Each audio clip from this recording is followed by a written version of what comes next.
Bom, pessoal, a partir de agora a aula está sendo gravada, viu? Boa noite para todo mundo.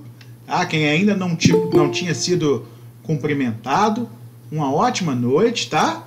E hoje, o que temos para hoje é isso que vocês estão vendo aí na tela. Revisão da aula de hoje. Então eu vou pedir para vocês fazerem a gentileza de já começarem me falando qual dessas questões aí, de 1 a 12, vocês querem que eu responda aqui, ao vivo, na aula. Pode começar, tá? Falar.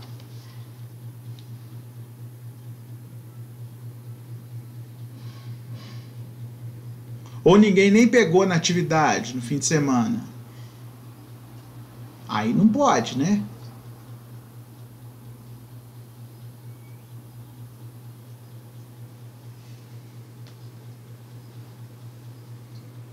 Número 3, Ana Paula me pediu para responder a número 3.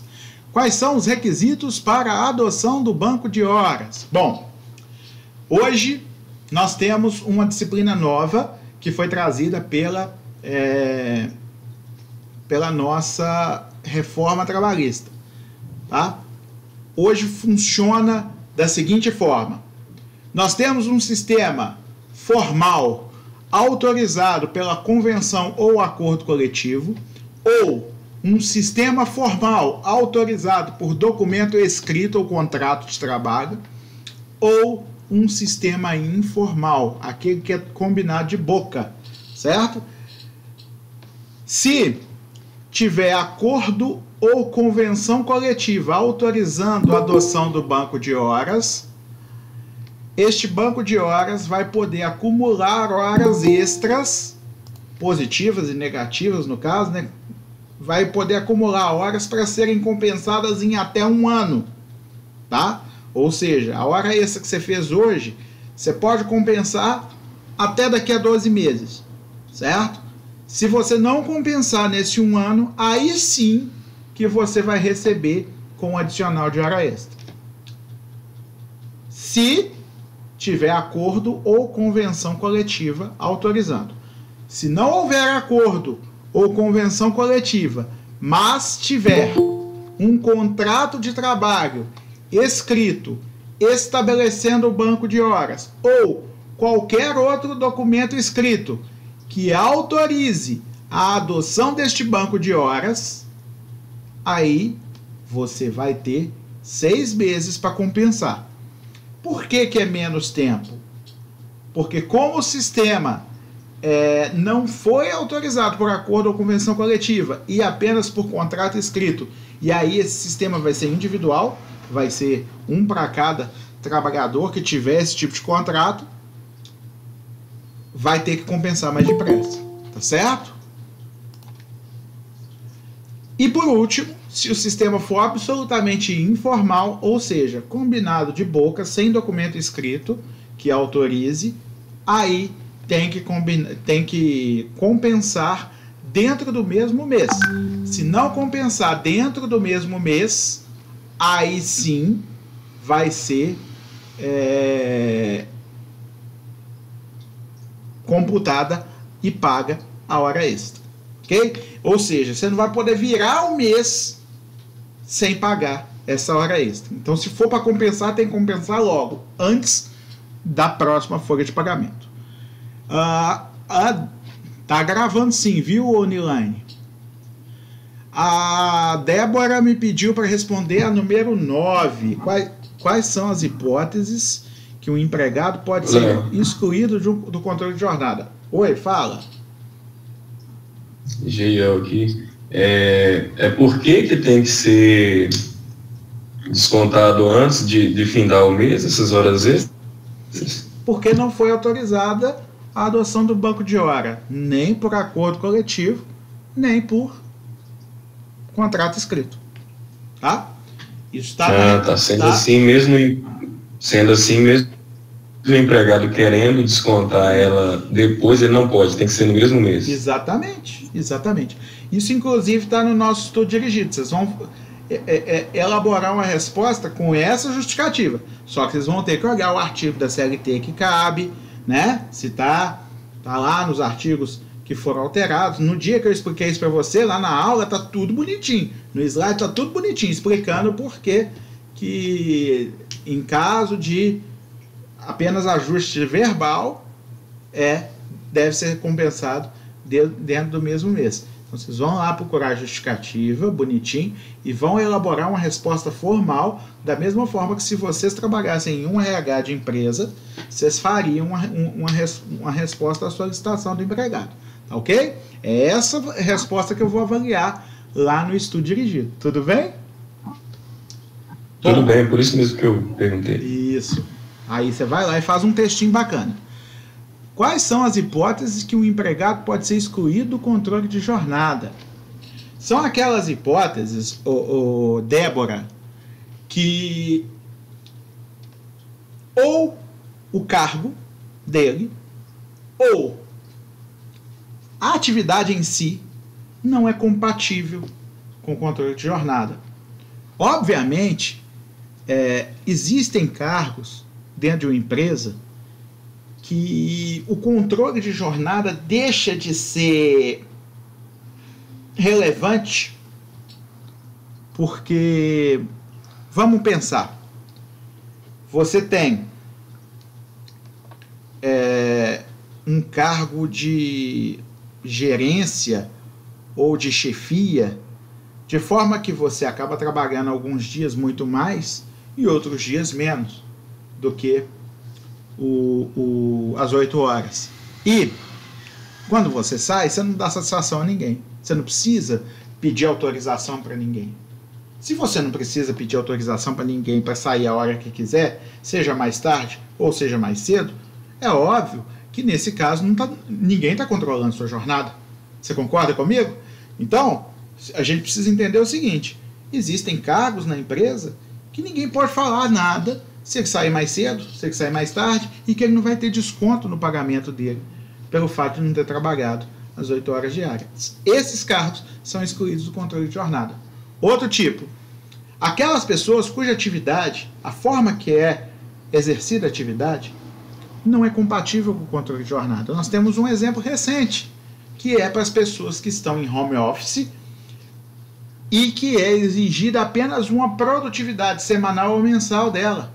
Ou seja, não é exigido um número de horas trabalhado por dia e nem um momento específico para que ela trabalhe durante o dia. Nesse caso, elas são excluídas do controle de jornada. Ela trabalha a hora que ela quiser, durante o tempo que ela quiser, e desde que ela entregue a produtividade, o trabalho, o serviço pronto, está tudo certo. Agora, é diferente do trabalhador em home office, que ele precisa ficar online todo o período da jornada, que ele é chamado ao vivo para interagir, para reuniões, para ligações, para mandar relatórios durante o tempo da jornada. Esse não, esse está dentro do controle de jornada. E se ele trabalhar acima das 8 horas, ele vai receber hora extra. Ou seja, só não recebe hora extra aquele empregado que está trabalhando em casa, que o empregador não vigia, não está nem aí quantas horas ele trabalha por dia, que só quer receber um serviço pronto. Ok? Isso é um dos exemplos. Outro exemplo que a gente tem que é muito claro é a atividade do representante comercial. O representante comercial, não sei se vocês sabiam, ele é um tipo de trabalhador. Por que apagou aqui? Só um instante que eu vou religar aqui a minha segunda tela, que ela simplesmente sumiu. Sumiu. Só um instantinho, tá?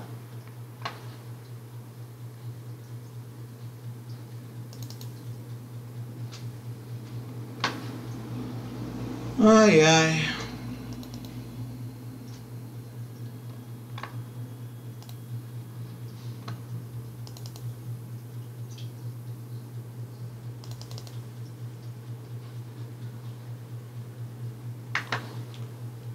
Só um instante, tá? Já vou voltar a falar. Beleza. Agora sim. Parece que está tudo ok. Abrir o chat aqui de novo, para ficar na tela o chat, bonitinho. Ok. Como eu estava dizendo, existe uma outra hipótese que é a do representante comercial. O representante comercial, o trabalho dele é que funciona da seguinte forma: ele tem uma rota a fazer, ele tem que visitar alguns estabelecimentos comerciais, alguns pontos comerciais, e nesse trajeto que ele faz a venda do produto que ele está representando, ou dos produtos que ele está representando, para todos aqueles estabelecimentos.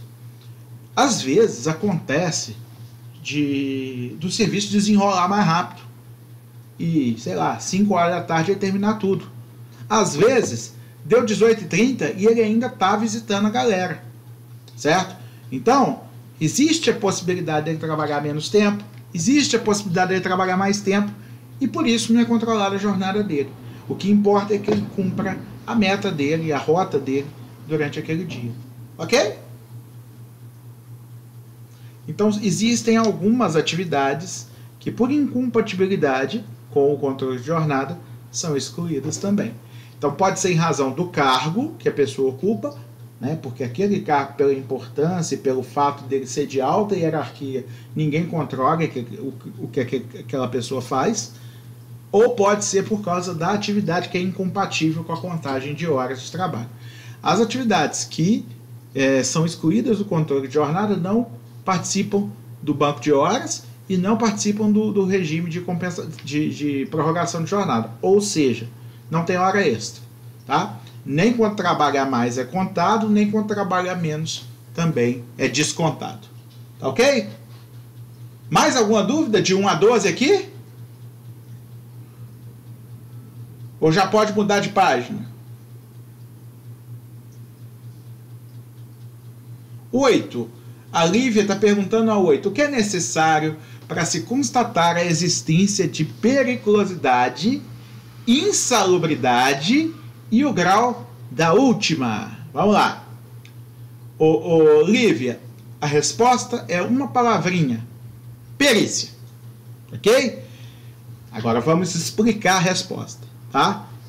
Perícia realizada por médico ou engenheiro do trabalho devidamente cadastrado no Ministério do Trabalho e do Emprego, certo?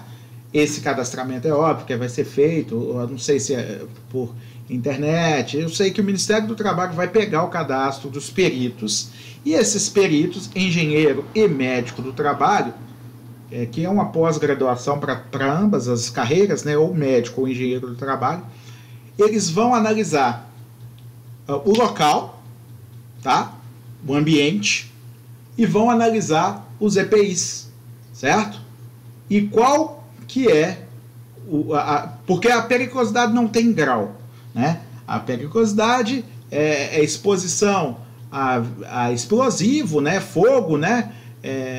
E a chance de eletrocução por energia elétrica. Além disso, trabalho em em altura, né, em alta altitude, risco de queda, qualquer atividade que tenha risco de vida, né? Além disso, tem o caso também da atuação como segurança patrimonial, que é diferente do vigia patrimonial. Atividade como segurança patrimonial é aquele que é armado e que tem que enfrentar o perigo caso aconteça alguma coisa. Então, se entrar um ladrão, ele tem que ir lá combater o ladrão. O vigia não. O vigia ele pode simplesmente chamar a polícia e ficar escondidinho, quietinho no lugar dele. Esse vigia não tem direito adicional de periculosidade. E além disso, aquele serviço prestado com motocicleta no trânsito, não em área privada, né? Se for em área privada ou por curtíssimo espaço de tempo, né? Ou se o uso da motocicleta for o meio de transporte que o empregado usa para vir e voltar do trabalho, isso não dá direito à periculosidade. É o serviço prestado com a motocicleta, certo? Durante o período de trabalho, e além disso, aquele serviço que está sujeito aos perigos do trânsito, ok? Então, a periculosidade é medida com... A existência da periculosidade é medida com perícia. E a periculosidade, ela ocorre naqueles casos previstos em lei. Se não está previsto em lei, não tem periculosidade. Já a insalubridade é qualquer situação que gere perigo de doença, contágio ou adoecimento do empregado. Enquanto a periculosidade, o risco é dele perder a vida de uma vez, na insalubridade não, ele vai adoecendo devido a uma exposição a um agente insalubre. Essa insalubridade ela pode ter um grau mínimo, médio ou máximo. Se for mínimo, dá direito a um adicional de 10% do salário mínimo. Se for médio, um adicional de 20% do salário mínimo. E se for máximo, um adicional de 40% do salário mínimo. Ok? A existência ou não de insalubridade e o grau é aferida naquela perícia que eu te falei. Tá ok? Respondido? Eu não sei, às vezes eu vou devagando aqui, eu não sei se eu respondi ou não.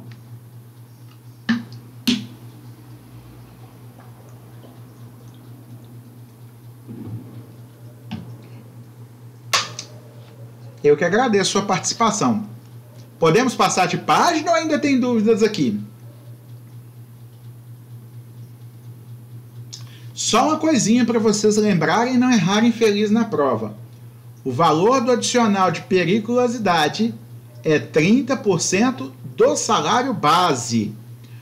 O insalubridade é 10, 20 ou 40% do salário mínimo. Tem diferença. Salário base, periculosidade. Salário mínimo, insalubridade. Tá ok? Não vai errar nada na prova, não. Podemos ir em frente?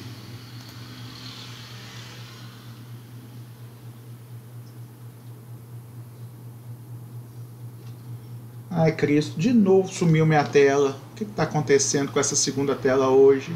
Voltou. Um mau contato aqui no HDMI, só pode. Mas também, acho que eu já descobri onde é. Só um instante. Vamos lá.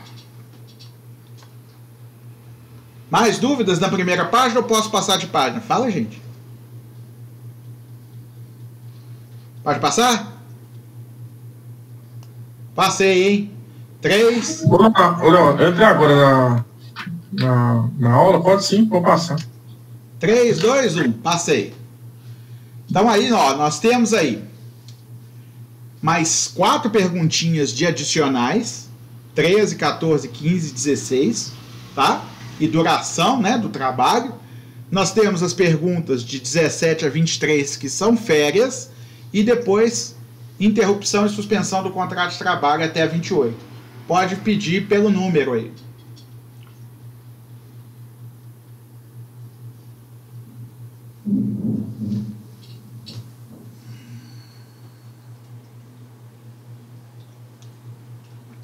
Quiser abrir o áudio também para fazer pergunta, pode, tá? Não tem problema não. Ô Léo, é o João, isso aqui. Eu fiquei com dúvida nessa 19. Quem decide quando será gozada as férias?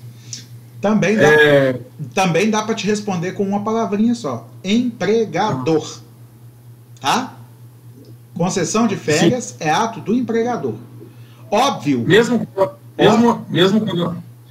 quando ela já está vencida, né? Não, peraí. Se não está vencida, se as férias não estão vencidas, não existe direito de férias. Tá? Lembra que a gente adquire o direito de férias no período aquisitivo, aqueles primeiros 12 meses de trabalho, tá? Aí depois tem 12 meses, os 12 seguintes, como período concessivo, que é quando a gente vai gozar as férias. Quem decide qual mês, dentro do período concessivo, que vai gozar as férias é o empregador. Agora, se ele não conceder no período concessivo, aí são férias concedidas a destempo, ou seja, ele perdeu o tempo para conceder as férias, ele não só vai ter que conceder imediatamente, tá? Assim que for verificado que ele não concedeu no período correto, como também ele vai ter que indenizar em dobro. Tá ok? Entendido. Porém, como eu disse, o bom empregador, Jonas, né? Jonatas? Sim. Jonatas, o bom empregador ouve o seu empregado. Isso, é porque assim, isso que me confundiu, porque a minha empresa, quando tem a férias vencida, aí o pessoal perguntou, aqui, você quer ter uma férias vencida e tal, aí tem esse diálogo aí de claro. Eu já vi situação do cara falar assim, você vai tirar em janeiro, aí o cara, não, mas aqui, coloca em fevereiro para mim, quanto disso, aí fica... É exatamente isso, tá? O bom empregador, ele ouve o seu empregado. Por que que ele ouve? É justamente porque, se ele não ouvir, ele vai gerar insatisfação, né? O empregado vai estar sempre, poxa vida, eu tenho que tirar férias é quanto o meu empregador quer, ele nunca me escuta, né? Isso é uma sacanagem, meus meninos saem de férias, eu nunca posso ter umas férias junto com eles. Então, assim, o bom empregador, ele vai ouvir o seu empregado. Por exemplo, ele vai pegar quem tem filho e vai dar prioridade para dar férias em janeiro e julho para quem tem filho. Ele vai se organizar de uma forma que ele vai saber que as pessoas que têm filhos vão querer viajar com seus filhos ou em julho ou em janeiro. E vai organizar-se, por exemplo, para dar férias nos outros meses do ano para as pessoas que não têm filhos e que são solteiros, que para eles tanto faz, eles querem um mês de descanso, poder ir para a praia e tal, não sei o quê. Né? Ou, por exemplo, a pessoa é casada, o empregador vira e fala, olha, fala para mim, quando é que a sua esposa vai ter direito a férias? Ou melhor, quando é que ficou marcada as férias da sua esposa? Que aí eu concedo as suas junto com a da sua esposa, para vocês viajarem juntos. E assim sucessivamente. Isso é uma gestão responsável. Tá? O poder é dele, mas se ele vai usar esse poder com sabedoria ou não, já diria o tio Ben, né? Com grande poder vem grande responsabilidade. Né? Quem não sabe quem é o tio Ben, é o tio do Homem-Aranha, tio do Peter Parker.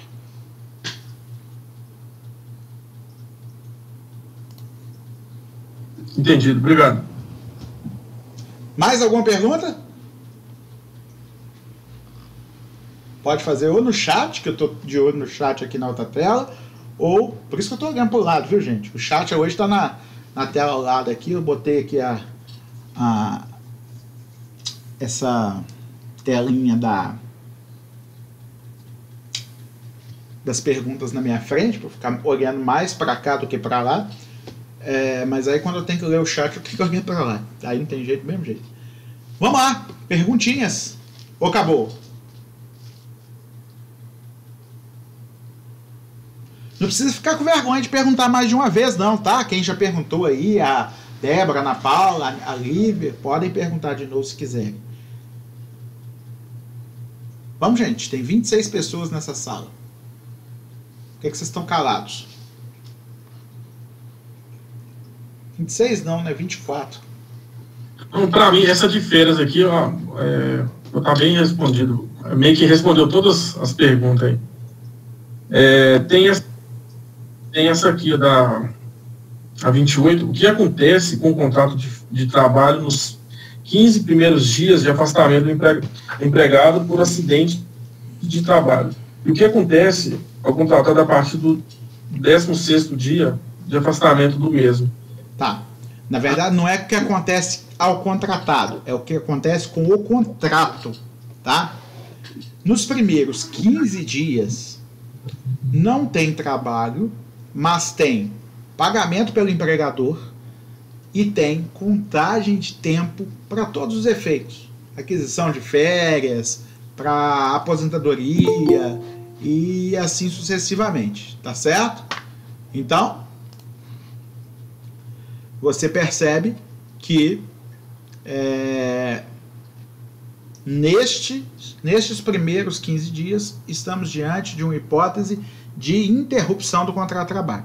Na interrupção, o empregador continua pagando o salário do empregado. Outros exemplos de interrupção: fim de semana, folga, tá? Outro exemplo, feriado, tá? Parou de trabalhar? Parou, mas eu continuei pagando. Outro exemplo, férias. Ele não está trabalhando, mas eu estou pagando. Isso são exemplos de interrupção.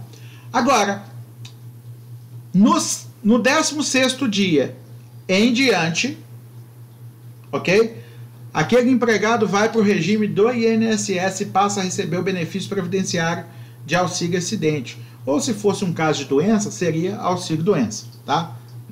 Pouca diferença entre um e o outro. A única diferença prática é que o auxílio acidente, quando a pessoa volta e tem alta, ela tem direito a 1 ano de estabilidade, enquanto o auxílio doença não, ok? Como eu ia dizendo, o contrato de trabalho, do 16º dia em diante, em que o empregador para de pagar o salário, ou seja, quem paga no fim das contas é o INSS, o benefício, ainda que o próprio empregador deposite o salário e depois desconte do que paga do INSS, ou seja, no fim das contas, quem arca é o INSS, não o empregador, tá? Nesse caso, há uma hipótese de suspensão, porque não há trabalho nem pagamento pelo empregador, ok? Então, nos 15 primeiros dias, interrupção, do 16º dia em diante, suspensão. Dúvidas? Respondi, Jonas? Respondido, obrigado, hein? Mais alguma pergunta, pessoal? Dentre essas questões aí? Pode perguntar, tá, gente? Tá cedo ainda e eu tenho tempo. Se não tem mais perguntas, querem que eu passe de página? A Débora perguntou. Débora, 25. Quais são as diferenças em relação ao pagamento e a contagem de tempo entre interrupção e suspensão do contrato de trabalho? Na verdade, eu acabei de falar isso aí, Débora, mas eu respondo de novo. Vamos lá. No caso da interrupção do contrato de trabalho, o pagamento continua a ser realizado pelo empregador. E a contagem de tempo, para todos os efeitos, aquisição de férias, 13º salário, ou férias proporcionais, continua contando o tempo, aposentadoria, para todos os efeitos continua contando, no caso de interrupção. Agora, na suspensão, não vai contar tempo para aquisição de férias proporcionais, não vai contar tempo para 13º proporcional, não conta tempo para aposentadoria do empregado, tá? Então, suspende a contagem de tempo de serviço. E da mesma forma, quem paga o salário do empregado durante o período de suspensão não é o empregador, e sim um benefício previdenciário quem paga INSS. Ok? Respondido, Débora? Beleza, mais alguma dúvida nessas aqui?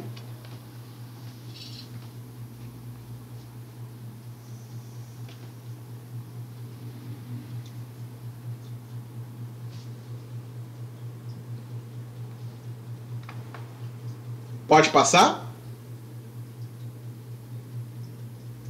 5 segundos. 5, 4, 3, 2, 1, meio. Ninguém fez perguntas, a gente passa de página.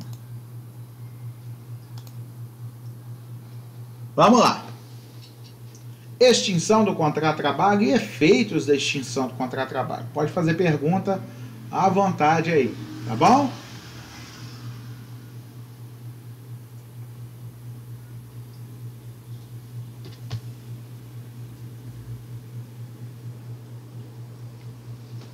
Pode abrir o áudio, pode fazer pelo chat, fique à vontade.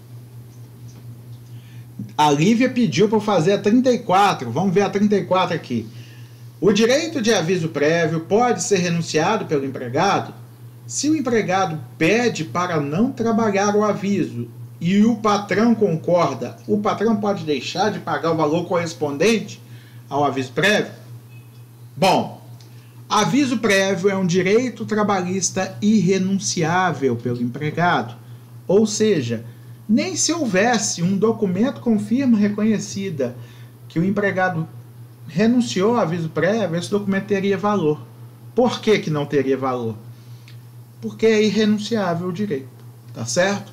Então, mesmo que esse empregado diga na frente do juiz, eu não queria receber aviso prévio, não adianta, tem que receber, tá bom? Se o empregado pede para não trabalhar e o patrão concorda, ele tem que pagar? Tem que pagar, tá? Esse aviso é o aviso que foi que vai ser indenizado, tá? Então, se você libera o empregado de trabalhar no aviso prévio, mesmo que seja pedido dele, você não tem que descontar nenhum centavo do valor do aviso prévio. A única hipótese de que você não precisa pagar o aviso é se você deu um aviso prévio no cara, certo? Não vale em pedido de demissão, tá? Esse aqui você mandou o cara embora sem justa causa. Ele está cumprindo o aviso prévio, tá certo?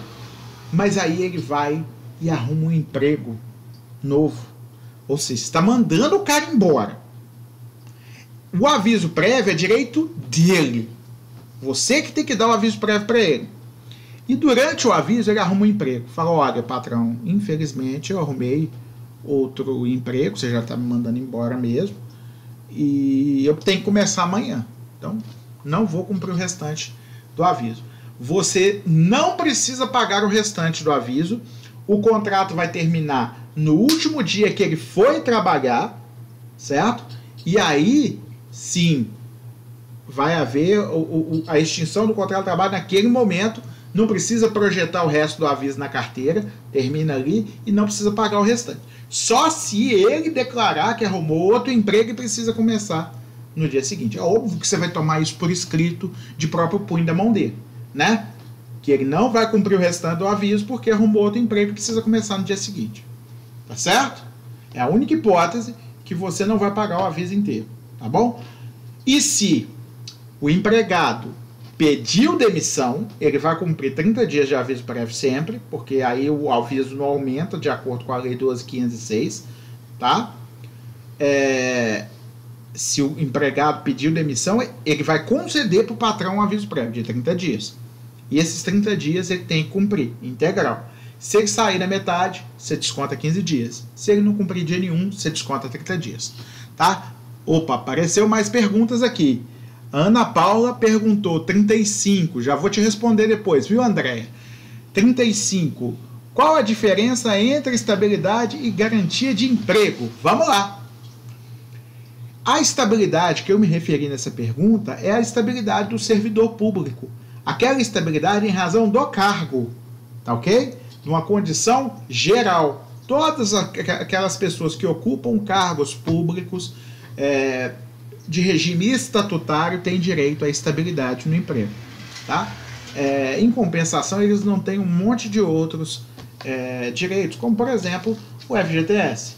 As pessoas falam, não, mas esse cara não trabalha direito porque tem estabilidade. Saibam vocês que se ele tiver insuficiência de desempenho e se ele tiver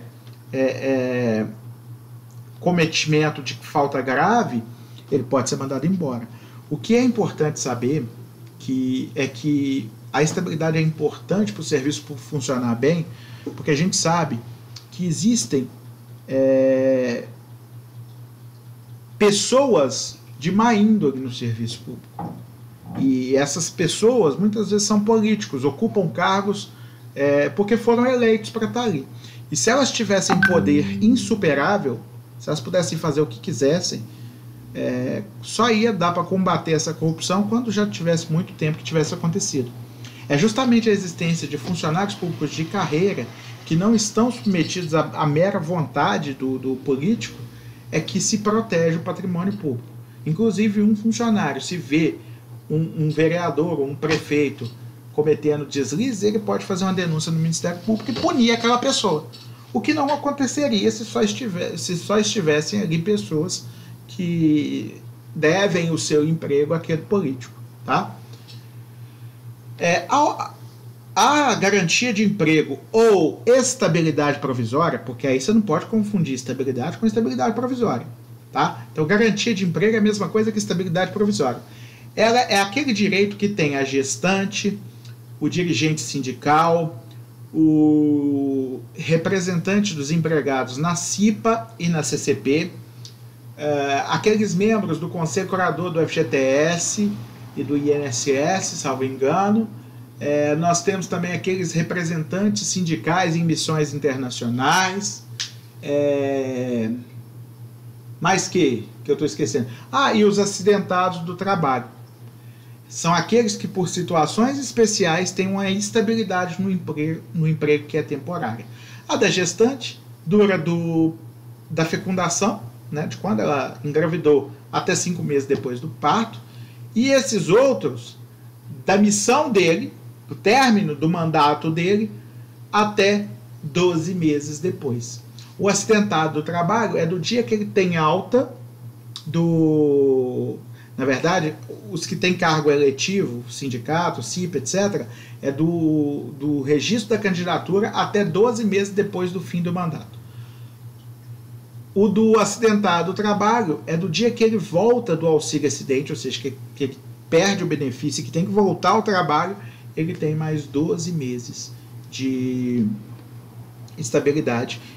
Normalmente, o acidentado do trabalho, ele vai receber uma indenização da empresa se a culpa do acidente foi da empresa. Isso deixa o patrão com raiva dele, certo? Esses 12 meses que ele tem garantia de emprego é para mostrar para a empresa que está tudo bem, que pode voltar a confiar nele, que voltou a trabalhar direito, certo?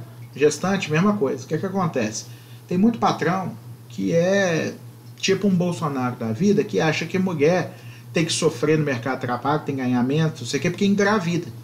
Tem muito patrão que quando a gestante engravida, ele pensa assim, poxa vida, né, vou ter que segurar ela aqui, ela vai pegar a licença maternidade, vai acontecer não sei o que, papapá, papapá. Sendo que nem é ele que paga o salário dela durante a licença maternidade. Então começa, né, por aí.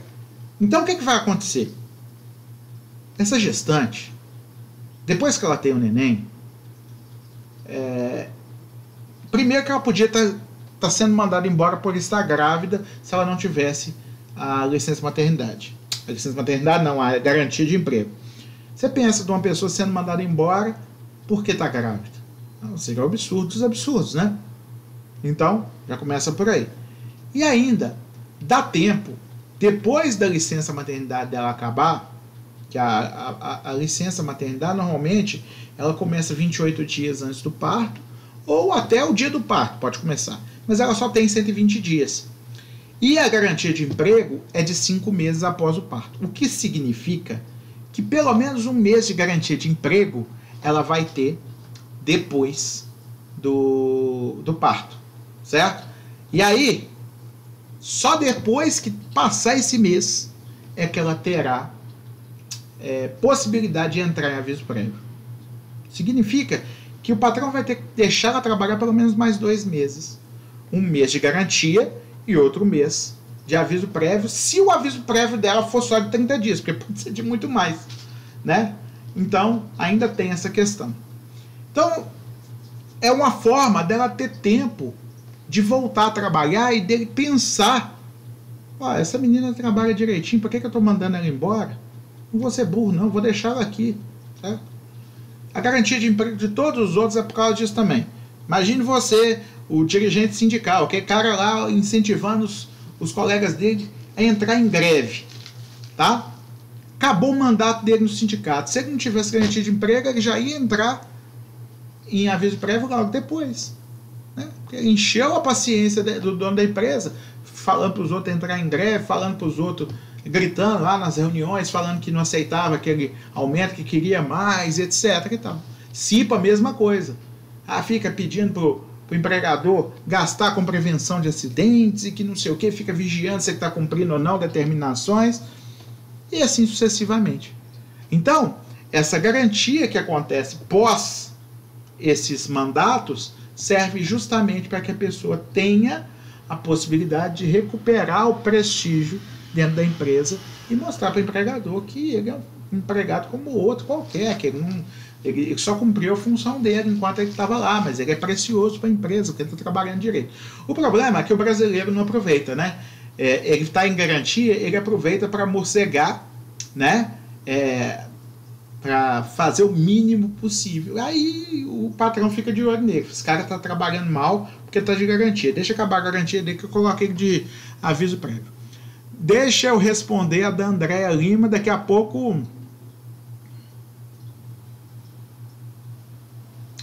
Tá. O Andréa, eu vou responder a do Adenilton, porque é relacionado à pergunta anterior. Depois eu passo para a sua, tá bom? Adenilton. E quando a pessoa quer que a empresa manda ela embora dentro desses 30 dias de estabilidade? Tem um troço que vocês estão acostumados a ver na prática, mas não existe isso. Eu quero que você me mande embora. Tá? Existem duas formas de se sair. Hoje existe 3, na verdade, né? Por iniciativa do empregador, por iniciativa do empregado, e por iniciativa dos dois, que é o caso de culpa recíproca ou de extrato. Tá bom? Por iniciativa do empregado, o que é?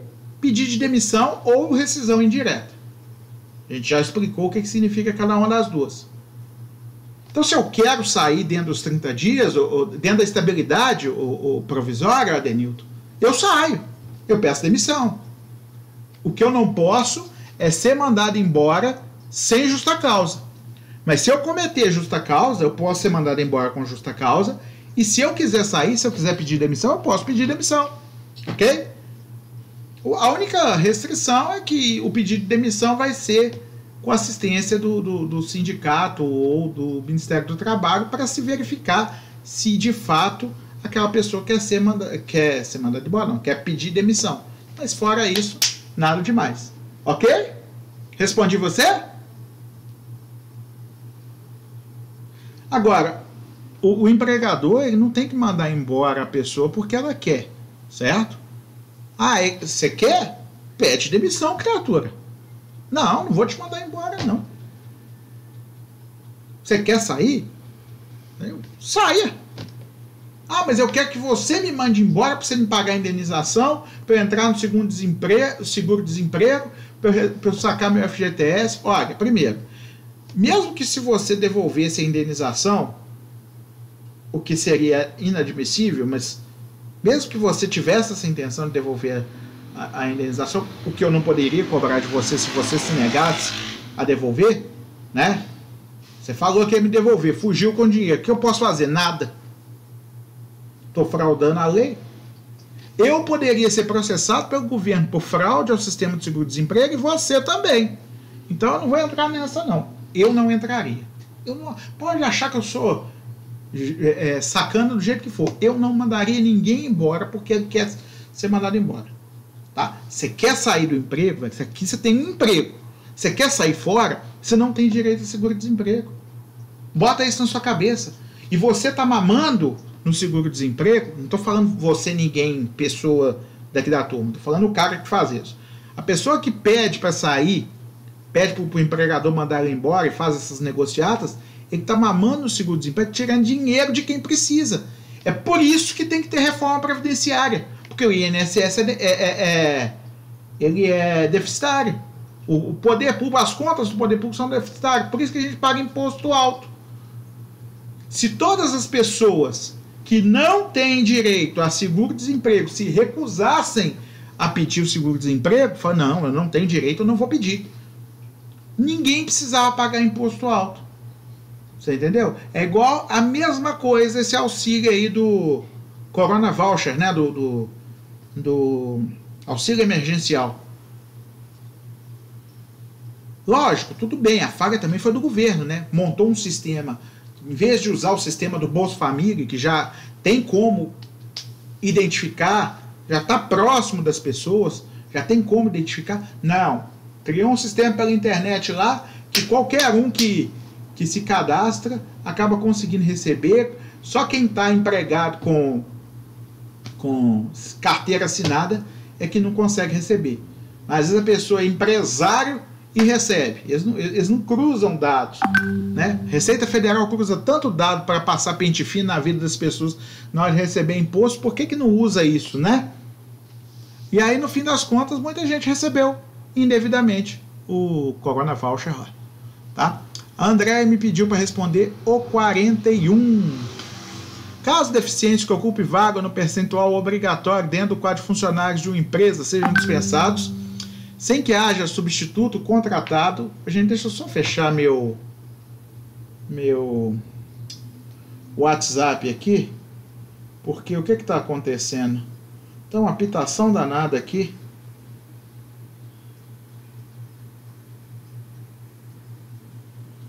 Deixa eu só desconectar, que aí para de apitar. Pronto, voltei. 41. Porque eu sempre coloco o WhatsApp para não me perturbar no telefone, mas quando conecta no computador tem que desmarcar lá o alto-falantezinho para ele parar de apitar. E eu esqueci disso. E eu já estou em tela cheia, aí eu não queria sair da tela cheia para isso. Casos deficientes que ocupem vaga no percentual obrigatório dentro do quadro de funcionário de uma empresa sejam dispensados sem que haja substituto contratado, e caso sua dispensa faça o percentual cair abaixo da cota obrigatória de deficientes, qual será a solução para a situação? Andréia, é o seguinte: a empresa precisa cumprir cota, tá certo?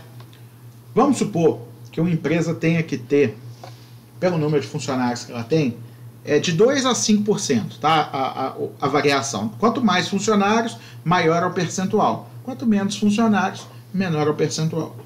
Mas vamos lá. Vamos para uma empresa que tenha o número máximo. Isso aí vocês vão achar no Estatuto da Pessoa com Deficiência. Tem lá o número de pessoas que tem como é que fala? Essa variação, né?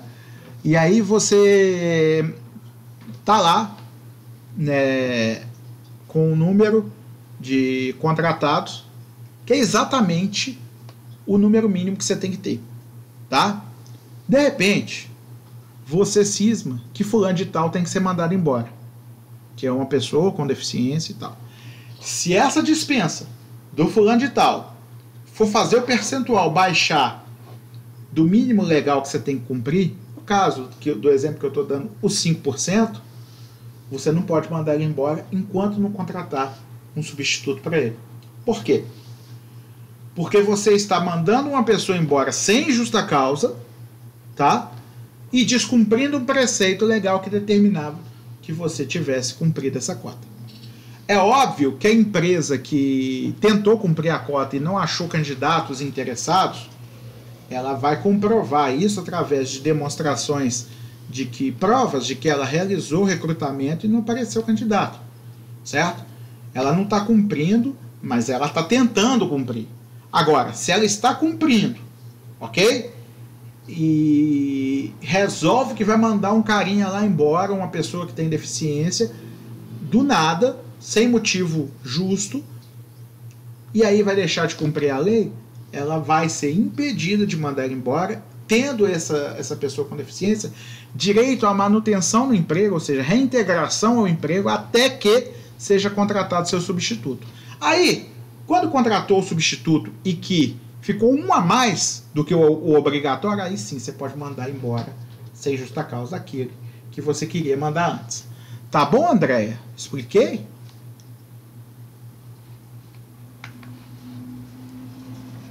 Quem é o próximo?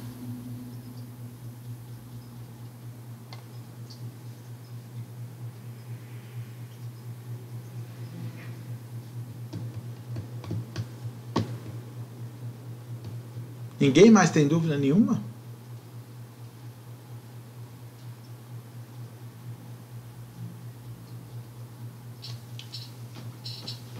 Depois não reclama nada da prova, tá? 42, Lucas. Qual é o período de garantia de emprego de empregado eleito para o cargo de direção e suplentes da CIPA? Qual a razão da existência? Eu já até expliquei, né? Mas vamos lá, de novo. Primeiro, começa a garantia de emprego da data do registro da candidatura da chapa. Então, antes mesmo da eleição, você vai registrar a candidatura da sua chapa. Ok?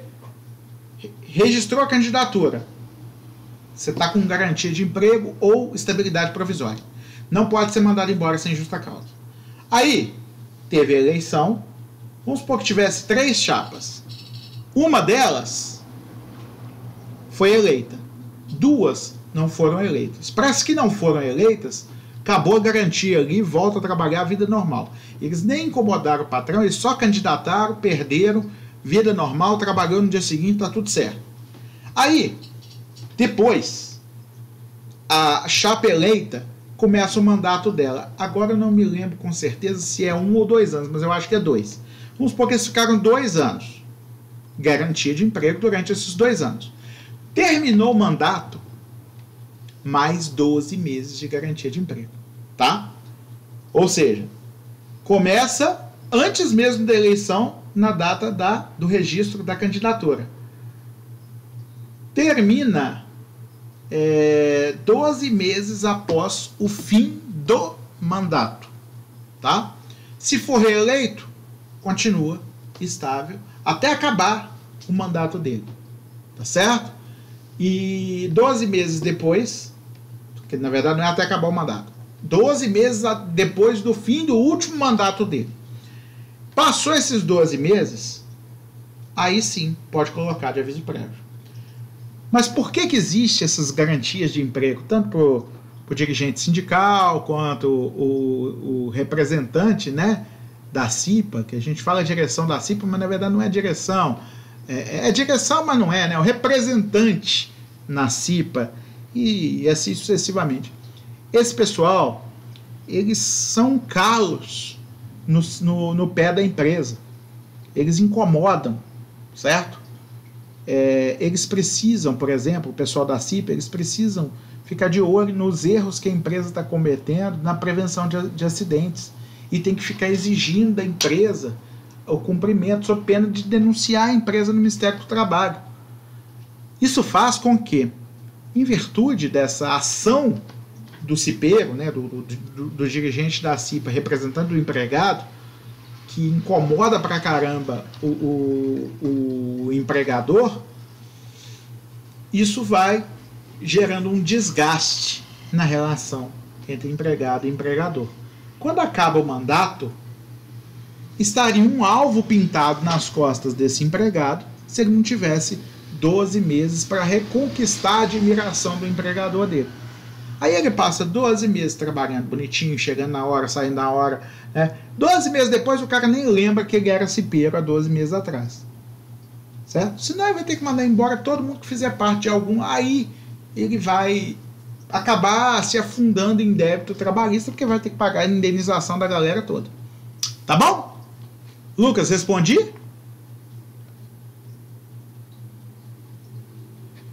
Qual que é a próxima? Pode fazer aí a pergunta.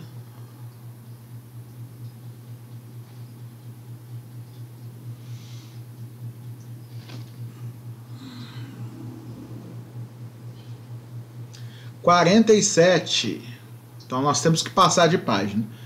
Antes de eu ir responder o José, tem mais alguma nesta página?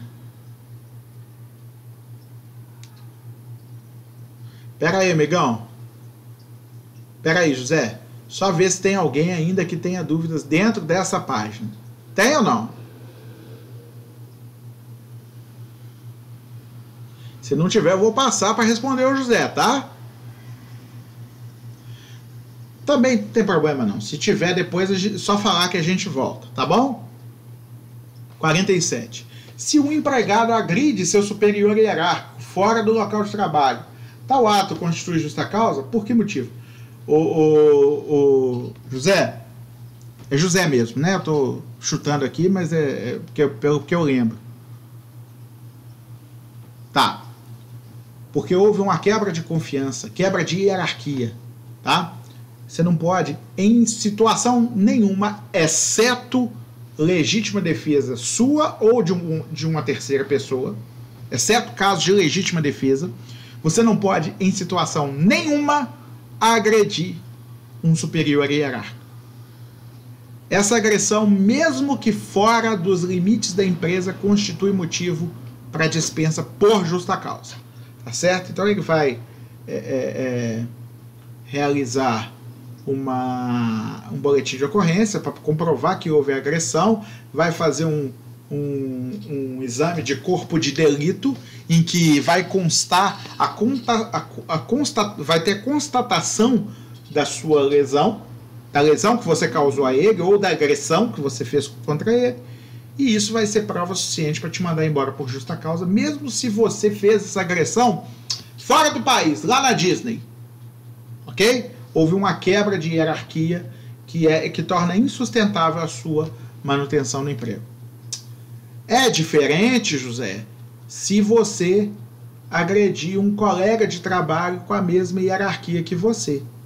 Nesse caso, somente se a agressão se der dentro do local de trabalho ou por motivo pertinente ao cumprimento do trabalho, ok? Ou seja, a agressão foi relacionada ao trabalho? Sim. Se não, não pode mandar embora, ok? Então o Tício e o João são colegas, tá? E brigaram na praia, foram, né? Ô João, vamos sair de férias junto? Que tal a gente alugar uma casa na praia, né? E aí a gente vai lá pra praia quando família nossa, tal, vamos, então vamos. Dividiram os gastos, chegou lá, Tício percebeu que João era um folgado, que não ajudava na churrasqueira, que não ajudava a buscar cerveja pra galera, que não ajudava a limpar a bagunça depois, e João tava, né, morcegando. E aí, o que aconteceu? No alto de uma bebedeira, Tício fica puto com essa situação e vai lá e moe a cara de João na porrada. Não é pra fazer isso? Não é pra fazer isso. Errou? Errou. Cometeu crime? Cometeu crime. Tá certo? Mas vai ser mandado embora por justa causa? Por esse motivo, não. Pela agressão, não. Tá? Entendido? Beleza. Mais perguntas, professor? Pessoal. Galera, se quiser que eu volte, só falar o número da questão que eu volto, tá? Não tem problema. Tô aqui nesta página, mas se não tiver... 45, Tainã. Olha, Tainã aí. Qual a diferença entre indisciplina e insubordinação, e ambas acarretam justa causa? Primeiro, a segunda resposta, tá, Tainã? Ambas são motivo de justa causa. A diferença entre indisciplina e insubordinação é que a indisciplina é o descumprimento pelo empregado de normas gerais ou de ordens dadas aos empregados em geral. A insubordinação é o descumprimento de uma ordem direta. Vamos dar um exemplo. A partir de agora, houve uma mudança na política da empresa em relação ao intervalo de almoço, e todos vocês, em vez de 2 horas de intervalo, vocês vão ter 1 hora. Por quê? Porque em vez de sair às 18 horas, vocês vão sair às 17. Tá ok? A gente fez uma consulta aí com os empregados, a maioria decidiu que preferia este horário. Então agora, em vez de 2 horas de almoço para sair às 6, tá? Vocês vão ter 1 hora de almoço e vão sair às 5. Tá bom? Tá bom. Aí o Tício não concordou e continuou chegando às 14, em vez de chegar às 13. Esse descumprimento de ordem dado a todos caracteriza-se como indisciplina. Tá? Agora, vamos supor que o patrão do Tício chegou para ele e falou assim: Tício, hoje eu quero que você vá para aquele ponto da empresa e descarregue um caminhão de tijolos lá. Tijolos, né? Tijolos. Aí o Tício vai para outro ponto da empresa e vai carregar um caminhão de vigas que está em outro local. Peraí, Tício, tá de sacanagem? Eu te mandei para lá, você vai para lá? Certo? O descumprimento de ordem direta é insubordinação. Tá certo? Tem muita gente que discorda do seu empregador. Tem muita gente que fala assim, nossa, esse cara tá mandando eu fazer isso, que burro. Discorda. Você pode discordar dentro do seu íntimo, mas tem que obedecer e fazer o que ele está te mandando. Se o que ele te mandou está dentro da lei e do contrato de trabalho. Tá certo? Entendeu a diferença, Tainá? Insubordinação, descumprimento de ordem dada a ele, diretamente. Indisciplina, descumprimento de comando, ordem ou regra dada a todos, né? Todos os dois são motivo para justa causa, tá?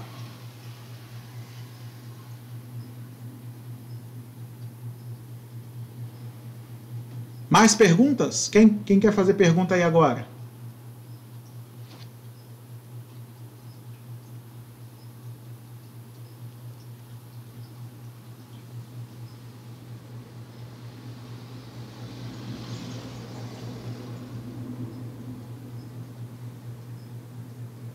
(59) Quando é desnecessária a homologação do acerto rescisório do empregado no sindicato ou perante autoridade no Ministério do Trabalho e Emprego.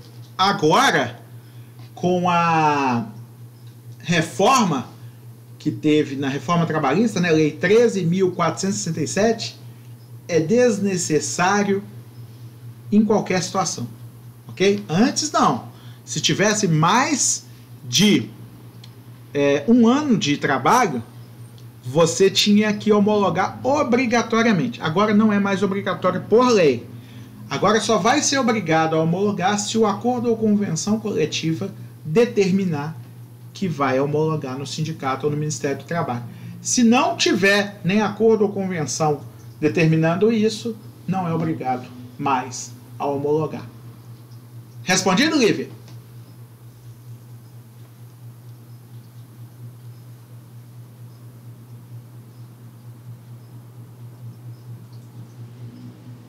Quem quer fazer a próxima pergunta?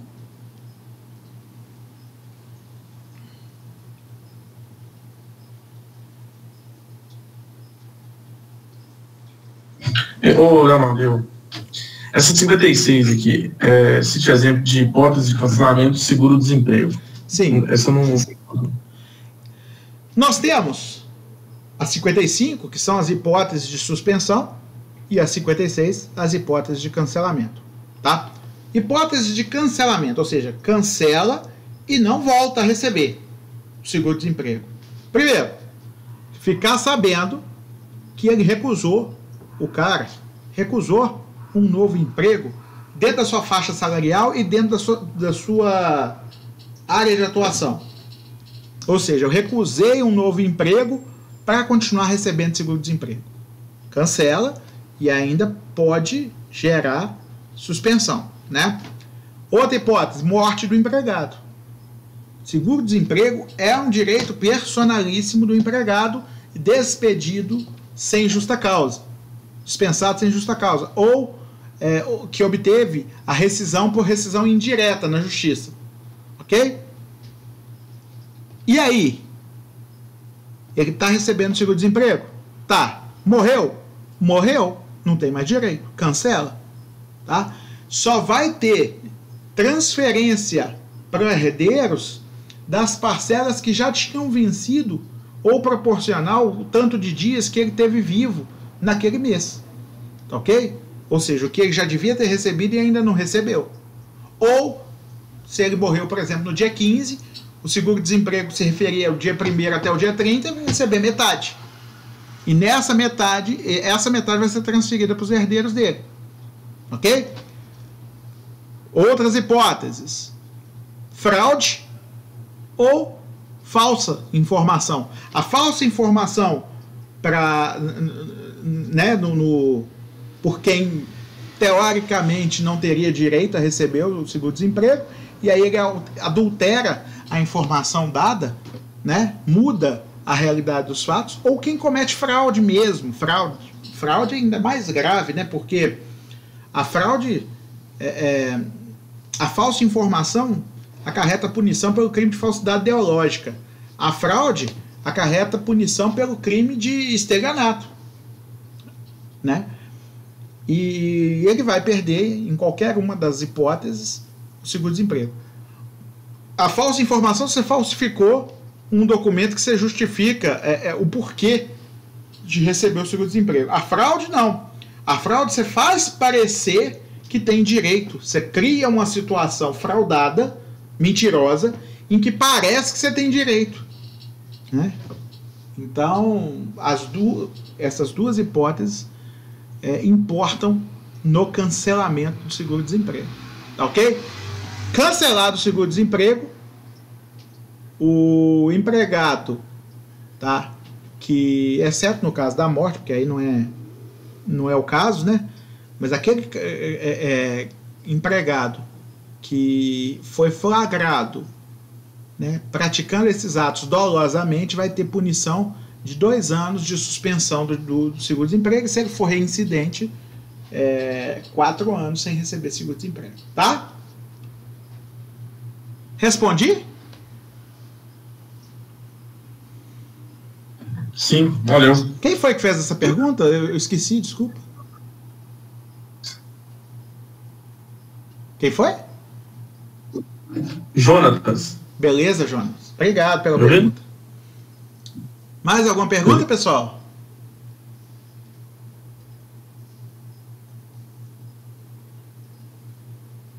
Tainã, 58.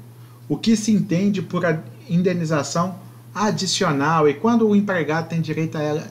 A indenização adicional, eu vou pedir para você olhar qual que é o artigo lá tá no último slide que eu passei, tá? Você pode olhar lá.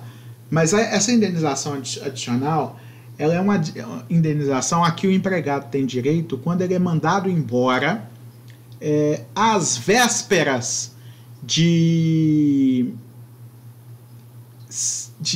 receber reajuste. Por quê? Quando você vai receber um reajuste de salário, todos os direitos que você teria com o reajuste são incorporados no cálculo do seu acerto rescisório, certo? E aí, se o empregador ele te manda embora logo antes de você receber o reajuste, ele tem que te pagar 1 mês de salário como multa, como uma indenização adicional pelo fato de ter impedido que você tenha acesso a esse reajuste. E como que é importante o acesso ao reajuste? Por exemplo, o 13º proporcional, as férias proporcionais, as horas extras computadas pela proporção no acerto, e assim os adicionais que são calculados pela hora, como os de hora extra e o adicional noturno, tudo isso sofre variação para cima quando aumenta o valor do salário. Também os adicionais que são calculados pelo salário base, como por exemplo o adicional de periculosidade, certo? Então, Tainã, se você tiver acesso ao reajuste antes de ser mandado embora, todo o seu acerto vai ser calculado com um salário maior, ok? Ao passo que se você é mandado embora antecipadamente, ou seja, antes de ter acesso a esse reajuste, você perderia a chance de receber esse acerto a maior, ou seja, calculado com salário maior. E essa indenização ela é devida, inclusive, se ela é devida para todo mundo que for dispensado nos 30 dias anteriores ao reajuste, ou seja, presume que o ato de dispensa em menos de 30 dias antes do que o reajuste foi para evitar que aquela pessoa tivesse acesso ao reajuste. E além disso, mesmo que a pessoa seja colocada em aviso prévio e esse aviso seja indenizado antes de 30 dias, antes de chegar nos 30 dias anteriores ao reajuste, mas o aviso prévio projetado dela fosse alcançar esse período, que é 30 dias antes do reajuste, ela terá direito a essa indenização. Então vamos um exemplo aqui. Vamos supor que a pessoa tenha direito a 45 dias de aviso prévio, ok? Aí o empregador pegou e mandou ela embora 60 dias antes dela ter direito de conceder o reajuste, tá? Pensa bem, ela tem direito a 45 dias de aviso. Ela não cumpriu esses 45 dias porque o empregador indenizou o aviso. Mas a data da saída é projetada para o fim do aviso, ok? Então ela vai sair 45 dias depois. Então faltava 60 dias para o reajuste, tira os 45 dias do aviso, o contrato dela se encerrou somente 15 dias antes do reajuste. Ou seja, dentro dos 30 dias ela vai ter direito a essa indenização adicional de 1 mês de salário pelo fato dela ter sido mandada embora dentro do reajuste. Alguém foi lá no slide, no último slide, para ver qual artigo que dá direito, que eu não decorei aqui? Ou querem que eu vá lá e abra para vocês verem? Deixa eu abrir aqui.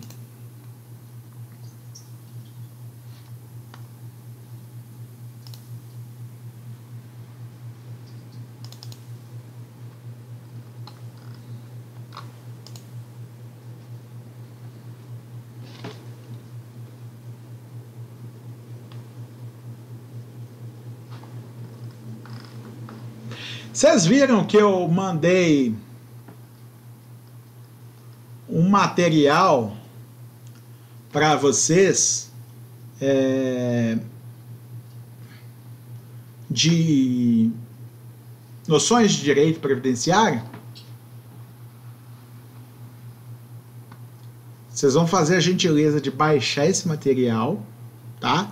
Guardar aí com vocês e ler no dia seguinte, depois das provas. Por quê?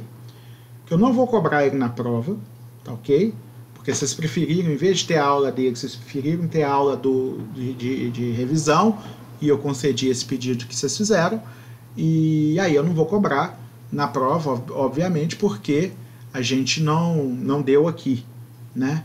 E eu deixei para vocês estudarem sozinhos. Então vocês vão ler logo depois das provas. Tá bom? Mesmo quem já tiver passado, não tiver ainda prova suplementar, nada disso. Vocês vão estudar esse material. E aí as dúvidas que tiverem vão me perguntar para eu sanar.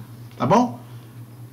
Como eu disse, o artigo 9º da Lei 7.238 de 84 que concede esse direito da indenização adicional. Viu, Tainá?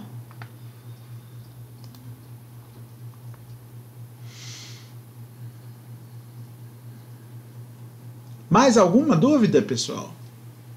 Mais alguma pergunta dessas aí?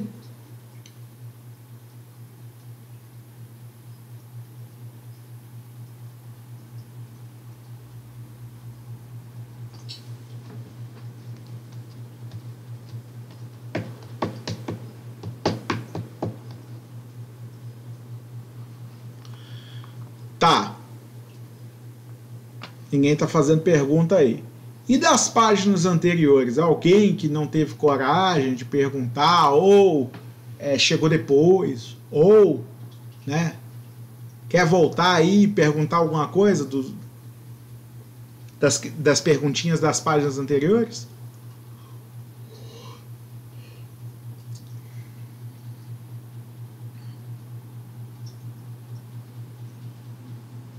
Ninguém?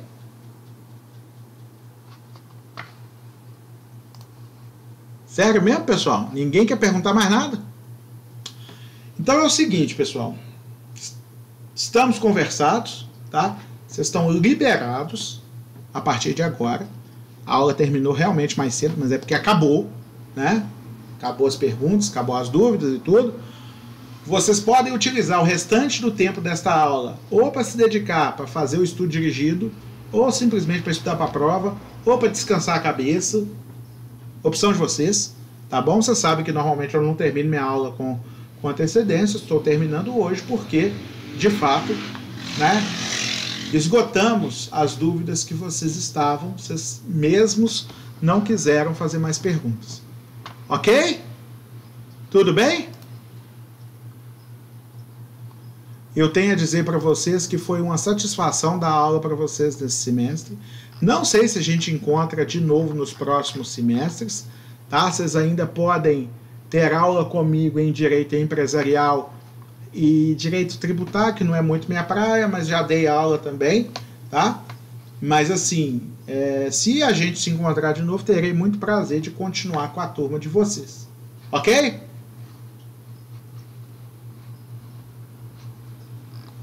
Eu que agradeço, viu, Lívia? Vocês foram excelente turma. Eu só tenho elogios para fazer para vocês. Eu que agradeço a todos vocês. Tá? Peter, Débora, Lucas, Ana Paula, Nilane, tá? Um beijão para todos vocês, tá? Ô Adenilton, se Deus quiser a gente se encontra novamente, mas se não acontecer, estaremos juntos no coração. Andréia, vocês que são excelentes. Tá bom? Vou colocar essa aulinha de revisão lá para quem quiser rever depois, tá bom? Mas fica aí à disposição. Se alguém quiser fazer mais alguma perguntinha por WhatsApp, eu estarei respondendo com prazer, tá? Só me dá um tempinho, tá? Faz a pergunta. Não exige uma resposta imediata, porque às vezes a gente está numa situação que não pode responder na hora. Tá bom? Alexia, foi um prazer. Leidiane, também. Um abraço, tá? Andréia, vocês são ótimos. Tainan, ótimo final de ano para você também. Lívia, que notas?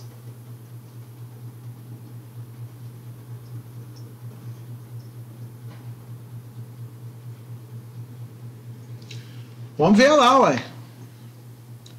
Deixa eu abrir o pincel aqui para ver se está com algum problema. Eu tô falando porque já teve caso de ter probleminha nas notas. Então deixa eu ver aqui. Sair da tela inteira aqui. Vamos ver aqui no pincel se está tudo ok. Só um instantinho, tá, Lívia?